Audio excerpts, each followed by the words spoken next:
படுத்துற வார்த்தை வந்து கூடானெப்பு கேடாய் முடியும். அதனால இந்தியாவை பொறுத்த வரைக்கும், உலக நாடுகளை பொறுத்த வரைக்கும் பெண்கள்ல தற்கொலை பண்றது அதிகமா இருக்கு. ஆனா இந்தியாவை பொறுத்த வரைக்கும் ஆண்கள் தற்கொலை அதிகமா இருக்கு. ஒரு ஸ்டாட்டிஸ்டிக்ஸ் என்ன சொல்லுதுன்னா, ஒவ்வொரு 40 நிமிஷத்துக்கும் ஒருத்தர் தற்கொலை பண்றாங்க.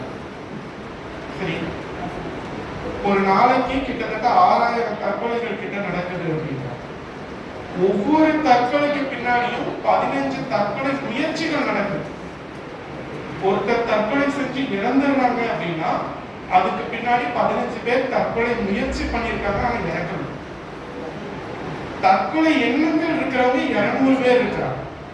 கே பாலச்சந்திரன் ஒருத்தர் தெரியுமா? டைரக்டர். ஒரு காலத்துல 2 படம் தற்கொலை முயற்சி பத்தியே எடுத்துட்டு இருந்தார். ஏக் துஜே கேலியன் ஹிந்தியில மரோ சரித்திரான்னு ஒரு படம் உண்டு. 2வது கமலஹாசனுக்கும் மலமேல இருந்து குதிப்பாங்க. ஸோ அந்த 2 படம் இருக்கு.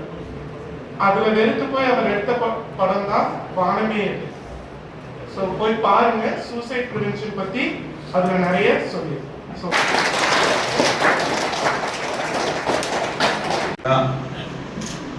உங்க பொறுமையை சோதிக்கிறதுக்காக என்ன விட்டுருக்காங்க.